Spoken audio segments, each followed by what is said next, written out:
Today I'm talking with Elliott Levin, the Philly sax player who spent some time playing with the people who put together the Zoo Festival. So we're going to be talking about that and some of the time that he spent with Giorgio Gomelsky and what was going on in the scene at that time.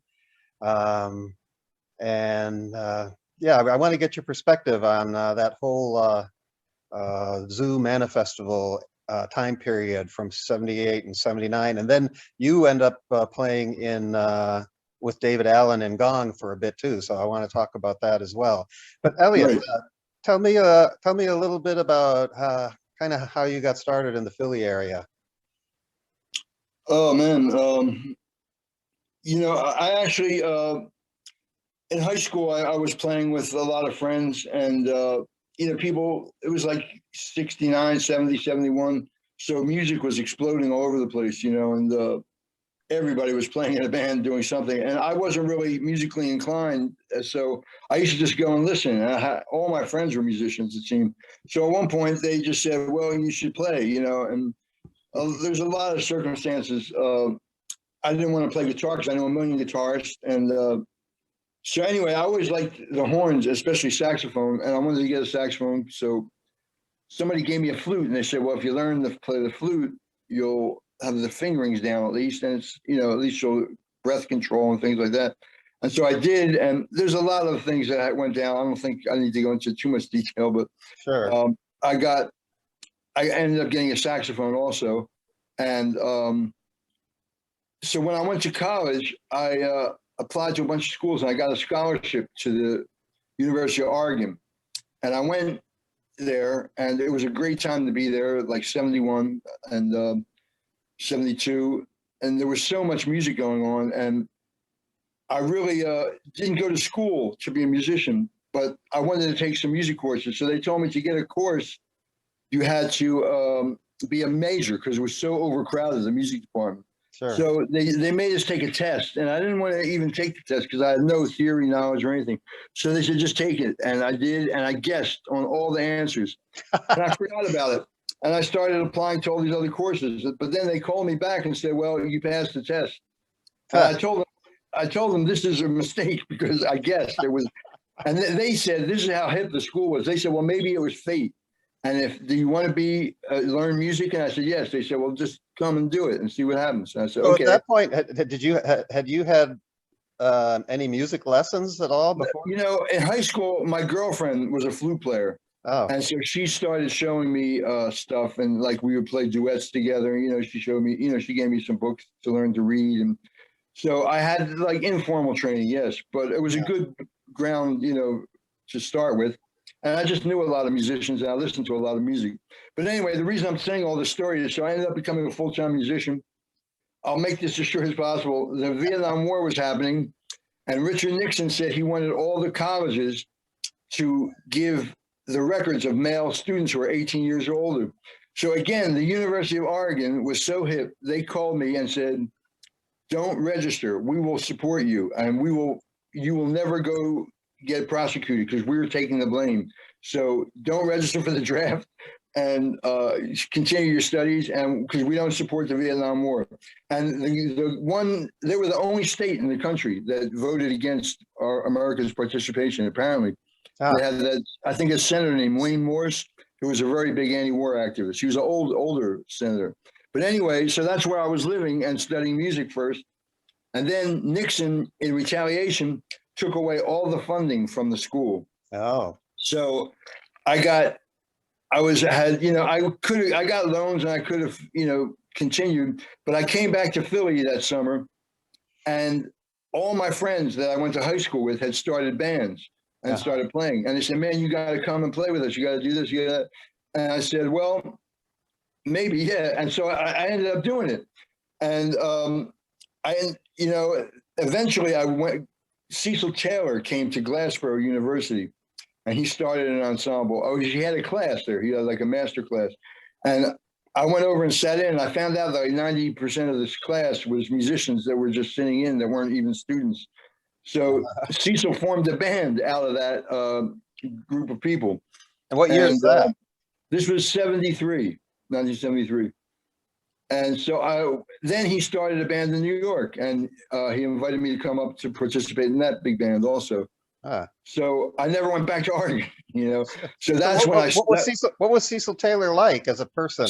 He was an amazing, he was the most amazing human being I think I've ever met in my life. He was like incredibly brilliant, incredibly innovative, and just, powerful. He was like, I mean, people use this word a lot, but he was really a shaman. He knew how to create magic out of in a performance.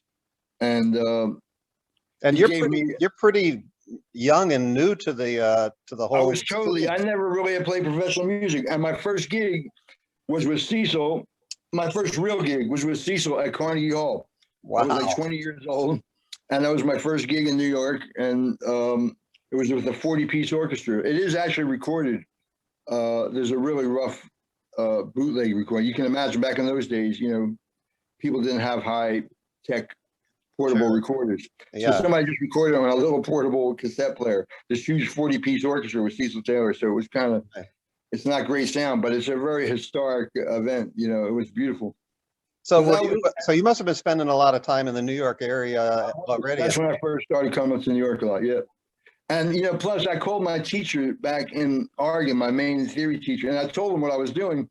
And I said, do you think I should come back to school and finish and get my degree? And he said, well, do you want to play music or do you want to teach? I said, I want to play. He said, well, you're not going to get any better education than what you're doing right now. So do that. And you can always come back to school whenever you want, Sure. And so I took his advice, but I never really went back to school. I studied a lot with private teachers, and, I sat in on classes and did different, I'm still studying. Musicians never stop, Right. But that was how I really got started in the Philly, New York area playing. So it was around 73, 74. So you kind of show up in New York with Cecil Taylor. Now that had to give you like a lot of credibility right away in the New York scene. Well, you'd be surprised. Cecil was very much of an outcast, and he was really even in New York. Yes, I mean, he was respected, and they knew he was even feared, I think, because he was just so powerful. But a lot of people used to joke and say, well, now you'll never get a gig because people know you play with Cecil Taylor. So everybody's going to think you're a totally out free player, and they're never going to want to hire you. And which is partially true. Yeah. Well, yeah, that kind of brings up another question I have. You're playing with Cecil Taylor, which does label you as a totally out free player. What was your involvement with free jazz up to that point? I had been listening to it, and I was very much aware of it. And, I played with musicians, but none of us had really the experience or the technique to really play on the level of the musicians we were listening to, of course, Sure. So, but, I mean, were you playing with other musicians in a totally free jazz mode? We were trying to, but also, this was a time when rock and, electronic music and stuff was also kind of exploding. And so, I was listening to Jimi Hendrix and Frank Zappa and Captain Beefheart. Sure. And Arthur Lee and Love and Spirit and all that, so those groups were also. How about like so Gomelsky was involved in that too.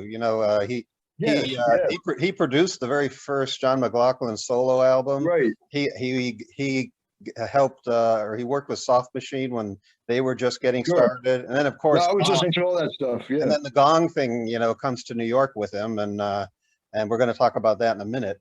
But were you into? And Keith Tippett, Gomelsky was involved with him as well, and the Spontaneous Music Ensemble, which was also a New York free jazz outfit.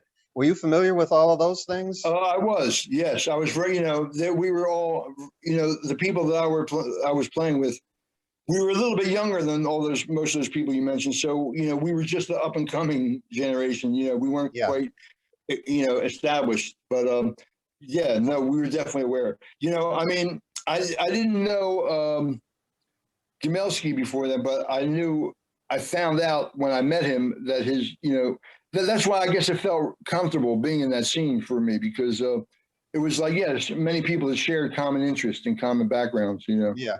Were you living in New York then at that No, point? I never really lived in New York much. I stayed there so much that it was kind of like a second home. Right. Over the course of many years, I had several girlfriends that lived there that I could stay with for Sure. long periods of time.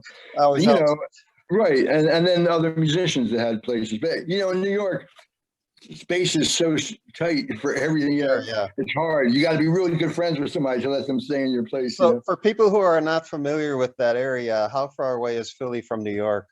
It's like 90 miles. I was going back and forth sometimes 3-4 times a week, to New Did you York. drive?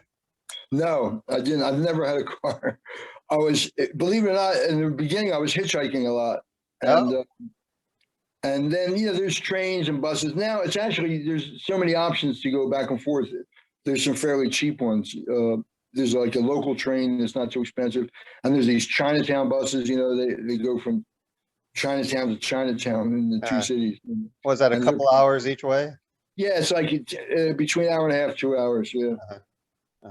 So if you live on Long Island, it's about the same commute. Yeah, right. Oh yeah, I'm sure. Yeah. So do you remember when you first met Gomelsky? Not the exact incident, but it must have been preparing for the Zoo Festival, I imagine. So how did you hear about the Zoo Festival? Well, it was through George Bishop, the sax player that was a good friend of mine. He was from the Philly area. And he was connected with Gomelsky somehow? Somehow he met him, and I think it might have been through David Allen. I'm not quite sure which came first, but at the Zoo Festival, George played, I think, with about 4 or 5 different bands. He was like the sax player of the day, He sat in with everybody's group, and he was great. He was a really excellent musician and really, really creative. And he was also one of the very first musicians I ever heard, horn players who very creatively used electronics. So I'm bringing up the poster from the festival. Oh, I see, yeah. Can you read it at all? Not really. Let me see. Let me put some glasses on. I might be able to read that. I mean, I can read some of it to you, but I can see it now. Well, go ahead. Yeah, what were you going to ask? I was just going to say, about midway down is where your name appears, and it's along with Steve Buchanan and Bob Zankiel. Bobby's that right? But like I said, Rick Ionico ended up replacing Bobby on that gig. So that was a band you put together for the Zoo Fest, or? Well, George and Rick had a band called Taka Iki. Okay. And it was guitar, sax, and there was actually another guitar, some bass and drums. And but that group had kind of fallen apart. But George was the one who made the name, so he just kept the name for this group, and he called us Taka Iki. So if I blow this up, does that help for you? Yeah, and I can see it now. Yeah. Okay. So that's the top half. These are the headliners. Right. So, so of these people, you end up playing with David Allen, but not at Zoo Fest? Yes, we did. We played. We were Steve Buchanan, myself, and George Bishop. We were the horns for the Zoo Festival. Oh, okay. So he had a pretty. And maybe Rich. I'm trying to remember if he was there. But I'm sorry. Who else were we saying? I was just saying that he had a pretty large ensemble. I mean, David Allen put together a pretty large ensemble for Zoo Fest, because he didn't tour with the full ensemble. No, well, what happened was we played the festival, and I don't think anybody ever got really paid for that. There was a kind of a controversial thing about everybody was owed money, and I don't even remember if I got paid. I think we got a little bit of money, but we played a gig at CBGB's, and we were supposed to go on tour around the country. Yeah. And they had a school bus, and they told everybody we get maybe something like $200 a week, which even in those days wasn't too bad. It was livable. It was enough money you could at least pay your bills when you got back, maybe. And all food and hotels and everything were going to be covered. And then we went to Baltimore and played at Johns Hopkins, or we might have gone to Baltimore first. I forget the order, but we played CBGB's and Johns Hopkins. And at that point, there was an announcement made that we would be getting like maybe $50 guaranteed a week, and yeah, sleeping on the school bus and sleeping bags, whatever, and taking and everything. That was it. So most of the musicians were serious, long-time professional New York musicians, and that wasn't going to make it. And Stu Martin was the drummer.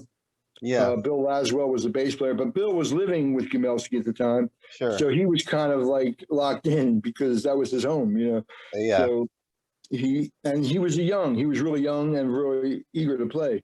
Yeah, So I well, and wanted he to and do it. he and Gomelsky had plans. I mean, they were gonna as soon as they got back from the North American tour, they would record the very first Material EP. Right. And Material kind of was came out of this work with New York Gong and David Allen. So Yeah, that makes sense. Yeah, Yeah. definitely. No, it was a really exciting time. Actually, there was a lot of things going on, and for me especially, I was still very young, and like I said, I had played in New York in '74 with Cecil at Carnegie Hall, but since then it was very hard to get gigs. I was still totally unknown in New York. Nobody knew who I was, and Sure. all my friends were like my age and my level of of professionality, whatever. Yeah. And so it was difficult. So to be tied into a scene like this was kind of exciting. But also at this point, I had bills to pay, and I had I had to play apartment. I think I had a girlfriend at the time, and she had kids, and I had to be making money somewhere. Yeah. And so the tour was really unfeasible. It's just Sure. So how many so gigs did you do with them, you think? 3? I think I did the Intermediate Festival, we did CBGB's, and we did Johns Hopkins, and I think that was it. That we might, and we played at the Zoo studio also a few times. We're in Gomelsky's house in the studio. And So he was putting on people concerts there. came and paid to watch that? I think so. It was kind of like a parties. He would Oh, just yeah, have yeah. like a happening. He would become famous for those parties over the years. Yeah, it was like happenings, and I think he kept doing that right up to the end of his life, pretty much. Yes, I played there up until the end. Actually, many years later, I got hooked up with these guys, a keyboard player and an actor also, and a writer named Tom Burnett. And he had this like performance art band. It was called the Cuckoo Handlers.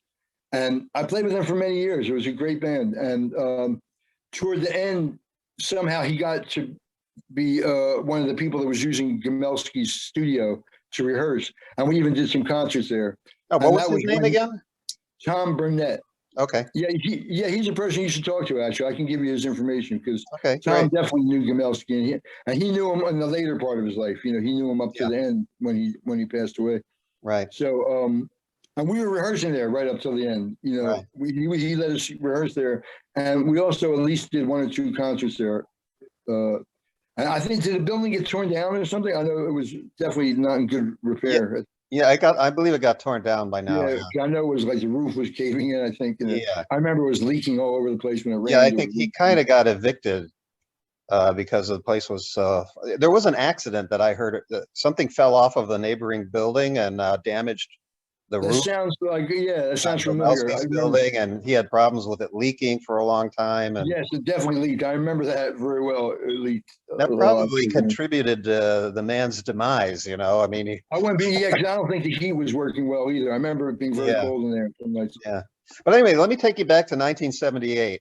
To this Zoo Festival is like Gomelsky's first big event in New York. And he, the man is he's got a lot of experience in music publicity, having managed the Yardbirds and basically brought them to everyone's attention and really helping a lot of the musicians in the swinging 60s of London, kind of helping to define, kind of inventing psychedelic rock, or helping to anyway. So he knows a bit about promotion. Can you describe the scene at this the venue? The venue was called Intermedia, right? Where the concert was. Yeah, where the Zoo Festival was. Yeah. And the other, I guess there was there was a fair amount of buzz in New York about this. It sounded from what Paul said, it was like really well attended. Yes, it was. Especially, by today's standards, avant-garde music festivals are not often that well attended, but it sounded like this one was a really big event. Can you kind of give us a feeling for how big it was and what you remember seeing there? I do remember. The building might still be there in New York. I think it's not still called the Intermediate Theater, of course, but it was like an old movie theater or vaudeville theater, and it was kind of a hip, place. Had a interesting, vibe to it. The scene was cool, and it was an all-day festival. I remember it started like early in the afternoon. They had a panel discussion, and then I think there was different things. There was like maybe small performances, like duos, trios, solos. And then as the night went on, it got more and more into the full bands. And it lasted all day and into late night, pretty much, from what I remember. And I'm trying to think, I didn't know all of the bands, but I knew who Fred Frith was and Henry Cow. And I remember it was interesting for me to see them because I'd never seen them live, of course. And I'm trying to think who else I saw. There was the sax player Yashko Sefer. Yeah, who I had never heard of before, but he apparently was very, popular in Europe. I mean, he was well known in Europe. He was from Magma, right? He might have been, actually. I don't really know the history of a lot of these guys. Magma was another band that Gomelsky was managing. Yeah, they were on the bill, I think, weren't they? Or maybe it was just they were not on the bill, but I think he might have. I don't know if he was the only guy from Magma on the bill. Yeah, he might have had maybe some. But I think they were promoting him as the guy from Magma. Right, I think you're right. Yeah, from what I remember, yeah, I think that's true. Mm-hmm.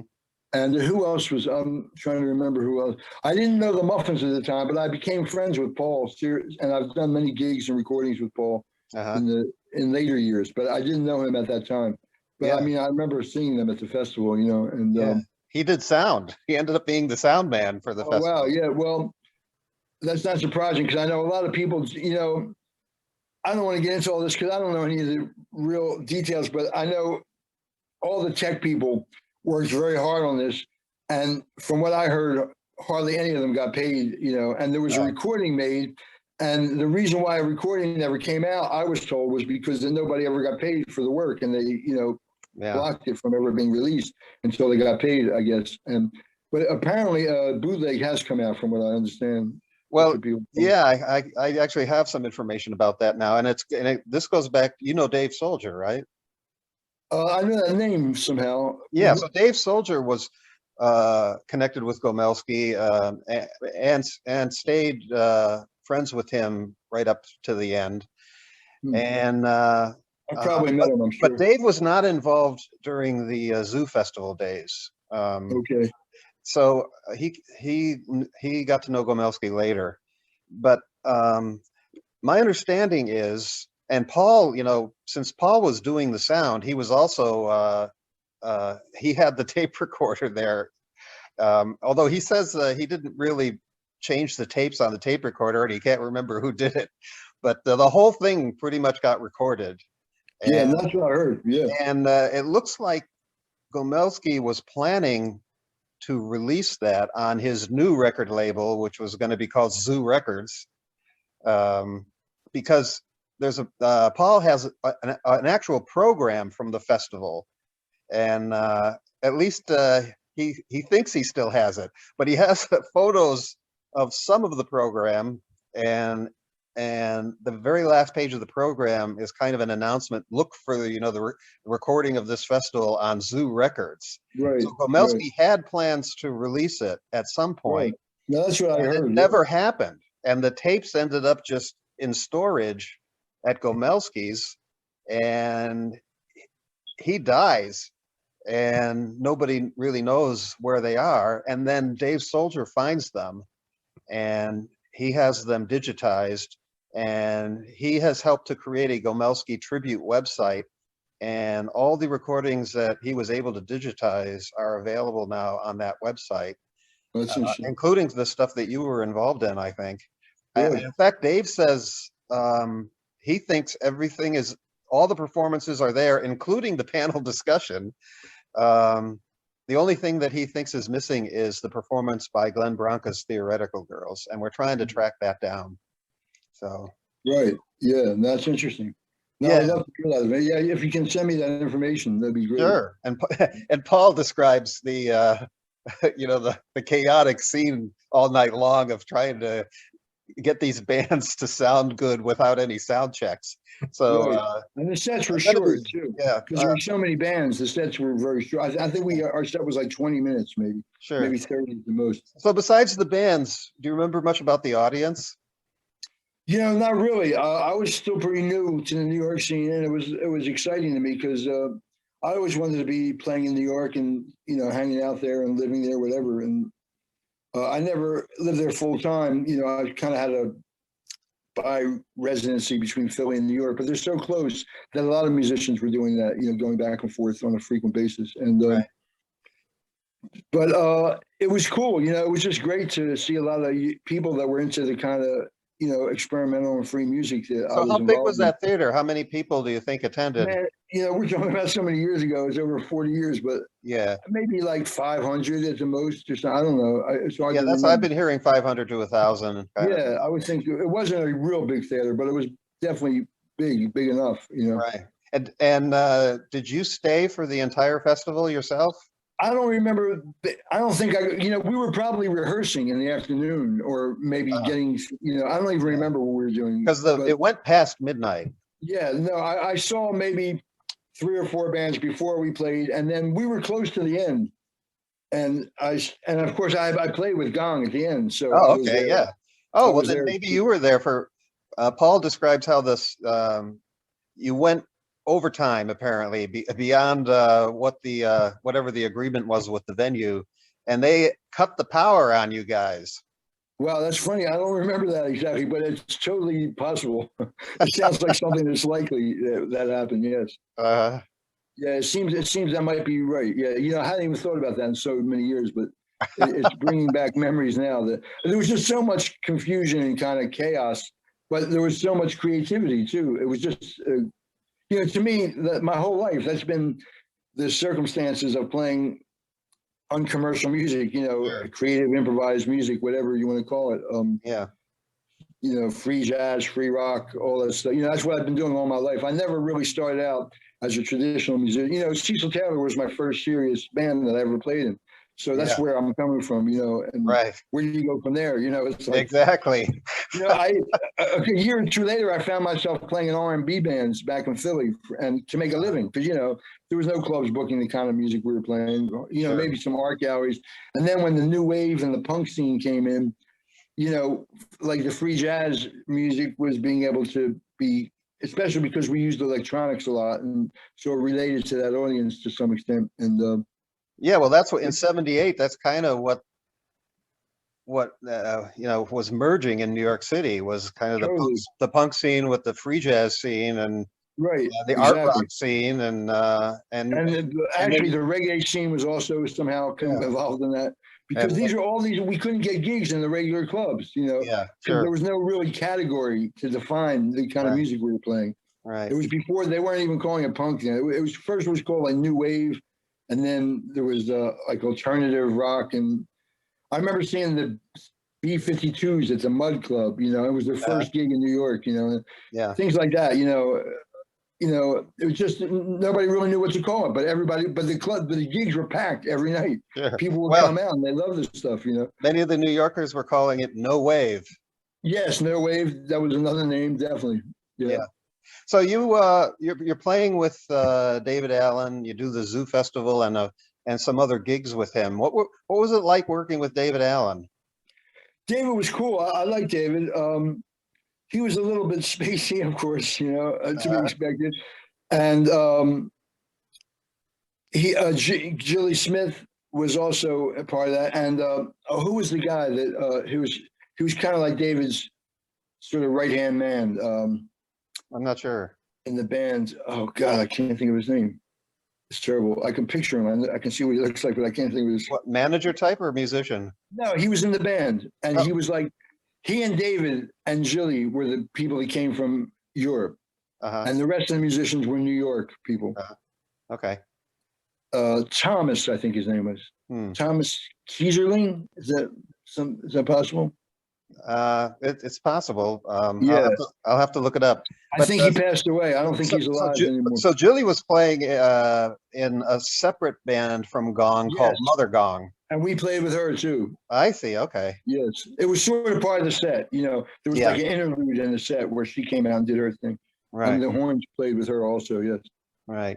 So maybe just for fun, how would you compare working with Daevid Allen to working with Cecil Taylor? Well, it was pretty different, of course. I But, mean, they're both kind of iconoclasts, right? Yes. No. Well, Cecil was this incredible, intense, like kind of Zen mastery of learning how to play your instrument and learning how to express yourself. And like we would rehearse pieces for hours and hours and hours. I mean, like 8 hours a day, sometimes 4 or 5 days a week. And then you get on stage and, you just play. The pieces you played, you don't even necessarily refer to, but they come up because they're so ingrained inside you that music becomes the vocabulary for what you improvise with. And with Daevid, it was a little more like playing tunes, but he was pretty open. And, I was still pretty young and I wasn't as confident. I was still learning so much stuff that, I was just trying to absorb things and learn things and pay attention.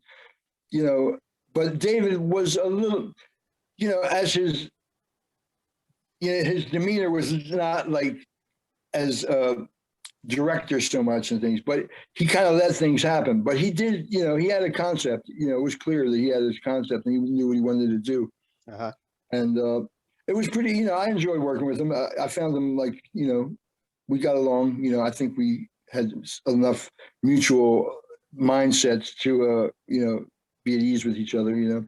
But then, like I said, he was not very good at business and managing things, and Gomelsky was trying to do that for him, I guess. But he also, this kind of music was hard to sell, especially outside of New York. In New York, it was one thing, but to sell it around the country, and yeah, it wasn't really heard by a lot of the other outside of New York and Philly and maybe the big Northeast urban areas.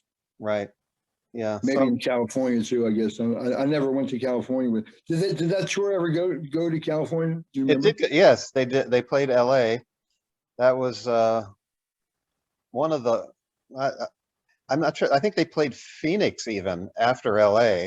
Yeah, that sounds right. I talked to Martin Beasey about this. You know Martin? I know the name. What is he? Who is he? Martin Beasey was the. He became part of Material as the engineer producer guy. Okay. Yeah. He helped Bill Laswell assemble a studio. They're kind of their first real working studio. Yeah. And they ended up doing a lot of recording together as Material. And of course, they started recording other bands. And anyway, Martin, he went along on that North American tour as kind of tech help. Okay. He has a lot of great stories about that as well. Do you know Bob Musso?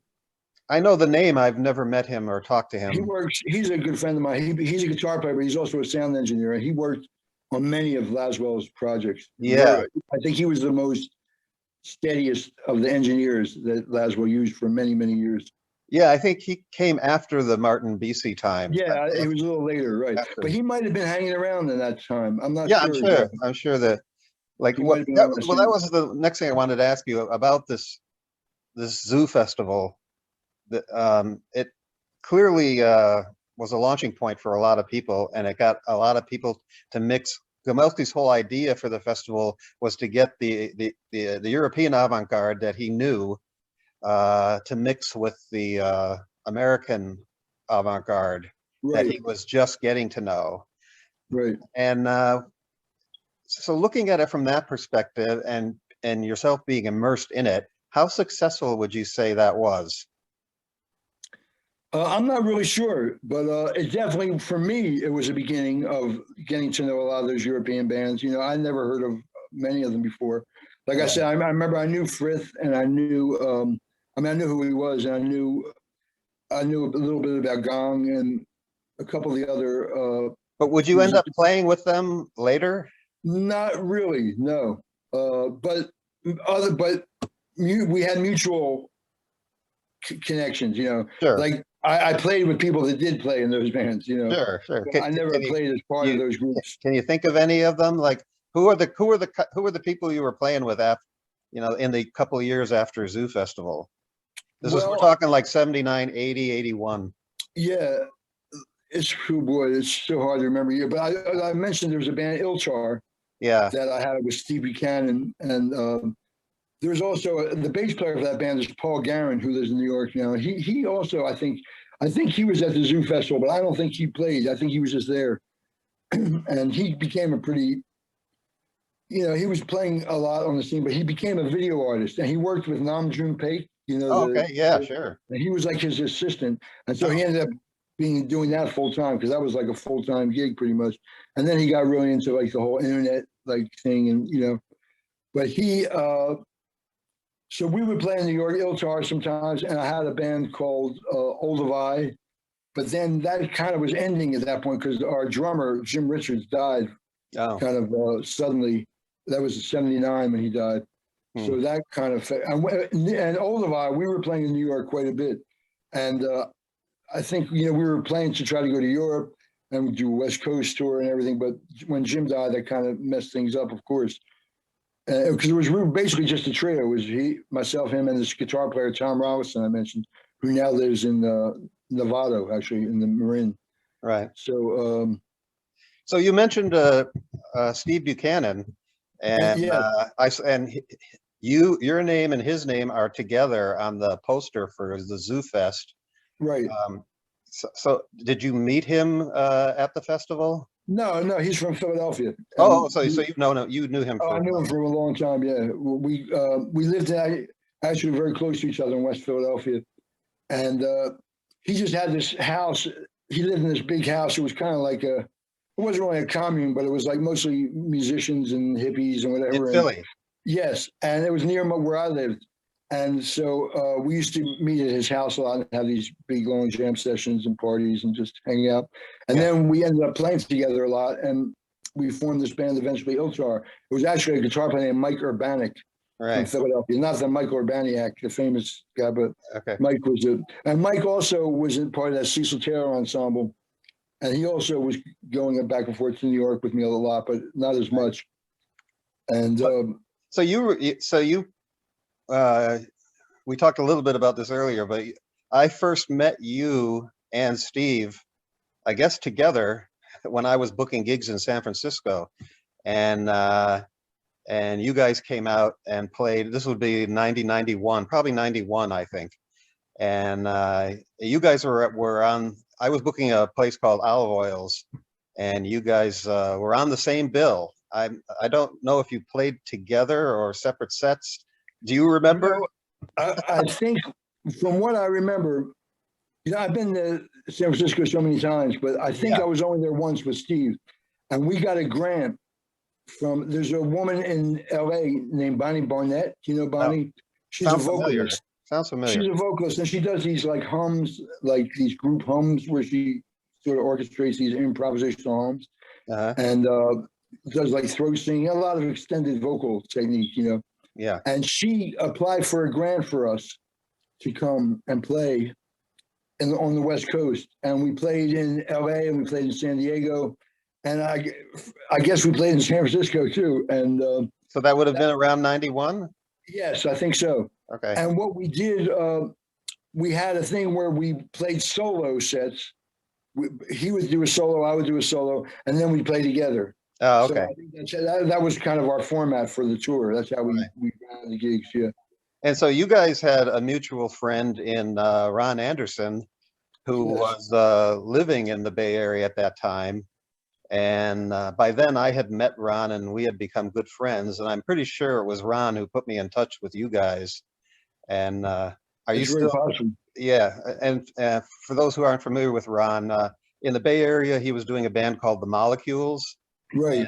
And he's back in Brooklyn now. He's been back in Brooklyn for a long time, and he's been playing with a lot of musicians like yourself. But his last band release was a band called Pack, P-A-K, Okay. and he's just put out a duo that's called Zokumetsu with it's kind of more of a krautrock influenced vinyl LP. So shout out to Ron there. Are you still in touch with Ron at all? Not that much. But I do, like, he posts a lot on my Facebook page. So I see Yeah. kind of, when he's doing events, I usually get notices from them. And Yeah. I try to share things with him sometimes as well. So it's mostly been virtual, like with everybody the past couple of years. But I haven't seen Ron in quite a few years. So, But I believe that Steve probably has done some things. Maybe in Europe, they might have done some things together. yeah. So Ron started in the Philly area also, and Yeah, I think that's when I first met him, right? did you ever play with him in those early days? I'm pretty sure I did. It's so hard to remember. There were so many jams and things where people would sit in on each other's sets and stuff. And I know at some point we played together. Yes, I don't remember exactly when or where. That, to be honest, it's hard to There was just a lot of music going on all the time. Right. We were all playing. Everybody was playing with each other's groups and sitting in. There was a lot of sharing of personnel. Sure. So what kind of after the Zoo Fest and these other activities with David Allen, did you stay in touch with Gomelsky much at all? Well, not until many years later. Oh, My friend Tom Burnett, who had a band called the Cuckoo Handlers, which I played with in New York for many years. They were like a performance art group because he and some of the other members of the group were actors and writers, and they had also a large nucleus of people that were involved in different projects. But somehow he got hooked up rehearsing at Gomelsky's place. They had use of the studio there. uh-huh. And then we even did some concerts there. Like there were like parties or just some like events. What year are we talking about here? Well, these are like the last year or two of his life, I guess. Oh, so that's like 2014, 2013, 2014. Yeah. It was maybe because that was when it ended, when he passed away. That's when we stopped being there, Yeah. It was like maybe for a couple of years until then. Okay. But all intermediate time, I had very little, I would hear things about him occasionally. People would tell me things, but I'd never really had a chance to work with him or see him again until the very end. And then we would go after rehearsals. When we would rehearse this place, we'd go up and say hello to him. But he was already starting to be kind of ill, I think. And I see. he was kind of, I think he might have been bedridden. I'm not even sure, but he didn't seem to be going out much. Apparently, he never really liked to go out much, according to Paul, even decades earlier than that.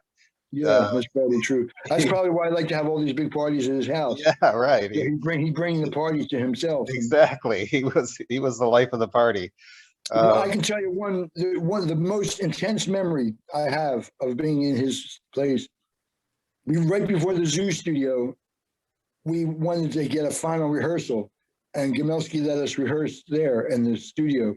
And a lot of people were staying there because there was a lot of Europeans, and he was letting people crash at his place. And Bill Laswell, I believe, was crashing in a sofa like pretty much full time. And there was other musicians staying there, and there were always people coming in and out. And so we went into the studio that was like kind of off on the side, and so we said, okay, cool, we have some privacy here. Well, we can practice. And so we said, well, let's run through the set. So we just started playing. And, we all really got into the zone. And I just remember closing my eyes and playing and playing. And like 20 minutes or so later, I opened my eyes and the room was packed solid with people.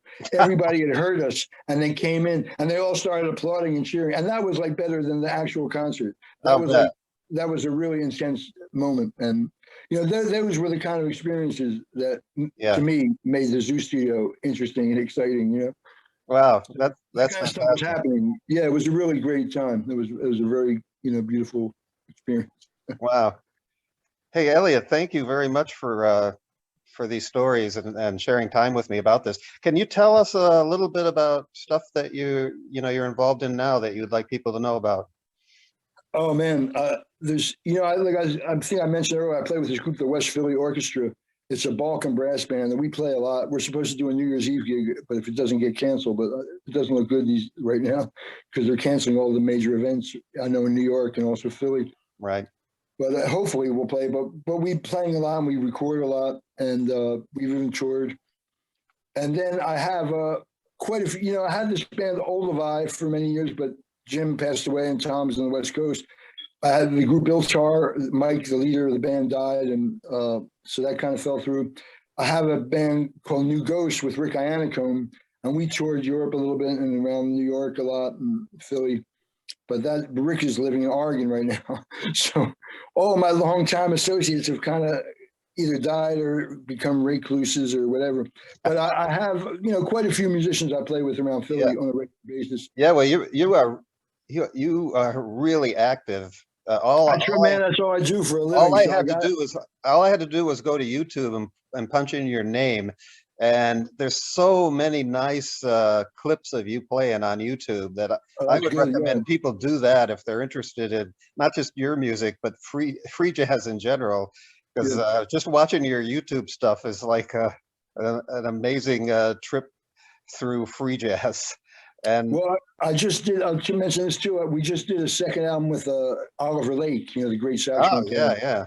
And we did 2 albums with him. One doing this group called Sonic Liberation. The drummer Kevin Deal, he put together this band, and he got a commission for Oliver to perform with us and to write some music.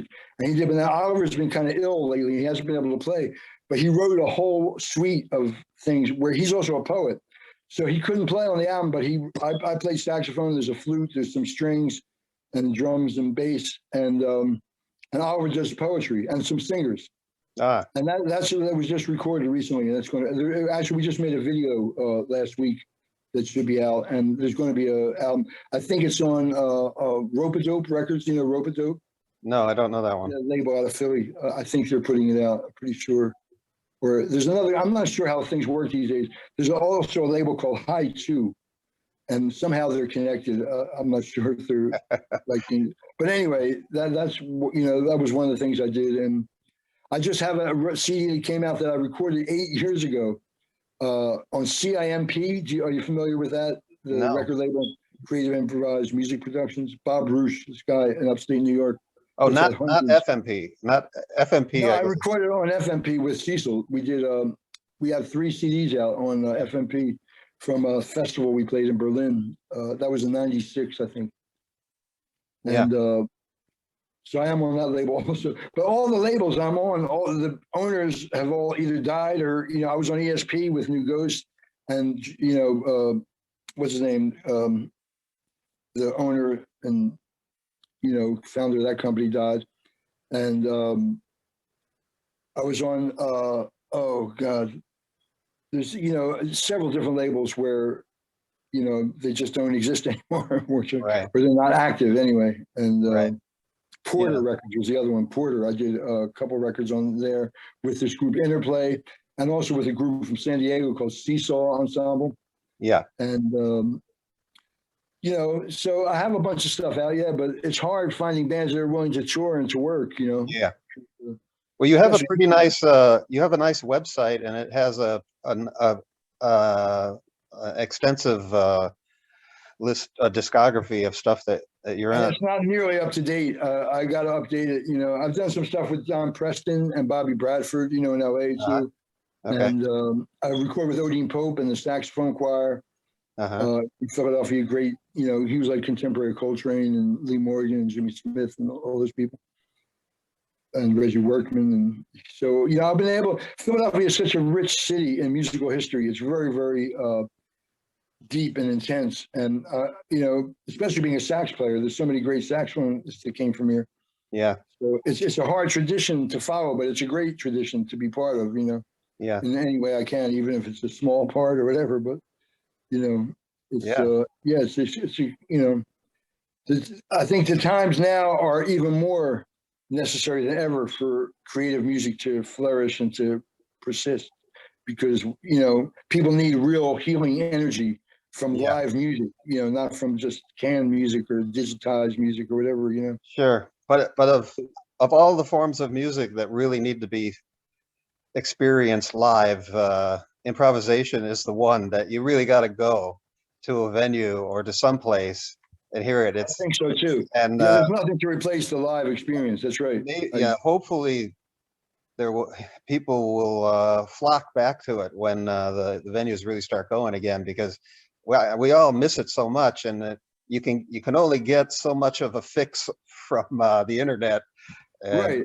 And And my hope is with young people that never really grew up with that stuff. yeah, I think they're going to turn to it eventually too, because the energy, it can't be, yeah, it's like sexual, it's like orgasmic energy, sure. it's static energy, And and it's you can't also get that. there's that element of risk that is lacking in other forms of music, Right. and And it's that risk spontaneity. Right. that makes it appealing to certain people, and I that's think it's why true. I like it so much, because I want to take the risk, because maybe it isn't going to work out, but when it does, man, it was really worth it. Well, the art of being an improviser is to always making it work out. No Yeah, matter where it goes, you try to make it creative and make it musical and make it sure. like interesting.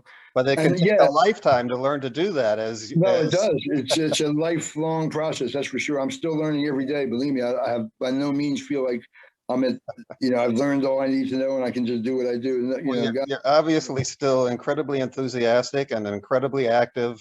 Well, I've been very fortunate to play a lot. I just did an album last week with Marshall Allen, the leader of the Sun Ra Orchestra, and he's 97 years old. And whenever Wow. I feel depressed or down, I just think of Marshall still playing every day at Wow. 97 and still playing with an incredible intensity and power and spontaneity that there doesn't exist in musicians like young enough to be his great grandchildren. Yeah. Like he's still has that fire and that power, and he's 97. And Odine's like 92 now, I believe, and he's still playing very powerfully. We did a recording about a year ago, and he's still really on top of his, thing. So it gives me hope that I can keep doing this for a little while. Hopefully, Yeah. Just Well, try to stay healthy. Staying healthy is the real struggle in the 21st century. Sure. Trying to not be killed by something or other. Well, Elliott, I certainly hope you do stay healthy, and I'm trying my best. it's been wonderful talking to you. Thanks for spending time, and hopefully our paths will cross again. I mean, it's been I 40 years now. 40 years. I plan to be out in the Bay Area soon. My friend Micah, I mentioned before, he's trying to organize some things. And my friend Tom Rollison, he's organizing some stuff, and different people, Cash Killian. So I'm hoping I'll get back out there as soon as it's pretty safe to travel again and venues open up and, we can do stuff. All right. It's been great. I can also send you the information about some of those people like Tom Burnett. Yeah. And I think, he would probably have some pretty good insights into what Gomelsky was doing. Great. Yeah. Well, I'm working on this book about Gomelsky called The Gomelsky Recordings. I'm just going to focus on the recordings that he was involved in producing. And of course, the Zoo Festival is going to be a huge chapter in the book. So thank you for your contribution. I'm sure I will be in touch with you again as work on the book progresses. And was he involved in any of the Hendrix recordings? Jimi Hendrix? I don't think so, but not directly. There was anyway. talk that he was involved with Hendrix somehow. I don't know how that came about. Yeah, so there was definitely. I know he knew, or he met Hendrix and was involved with him on some level, but he never got any credit for doing anything in the studio. Right. Like that, but I was just but the man's fingerprints are like, that's what made me so interested in him. I only heard about him for the first time in 2017, and he'd already been dead for a year. Yeah. And I couldn't believe I had never heard about this guy, because as I was saying here, his fingerprints are all over my record collection. So that's why I'm so fascinated, and why uncovering all of these stories is just mind-blowing to me. And to meet people like you who knew the guy, and I had met you in 1991. Right. So there's just all these connections, and it's so much fun learning about them. And hopefully more people will be as interested in this as I have been. So Elliott, thanks again. And sure. And like I say, hopefully we will cross paths soon. Most definitely. I'll let you know if I come out west anytime in the near future. All right, thanks. All right, thank you. Okay, we have a group called Takeiki next.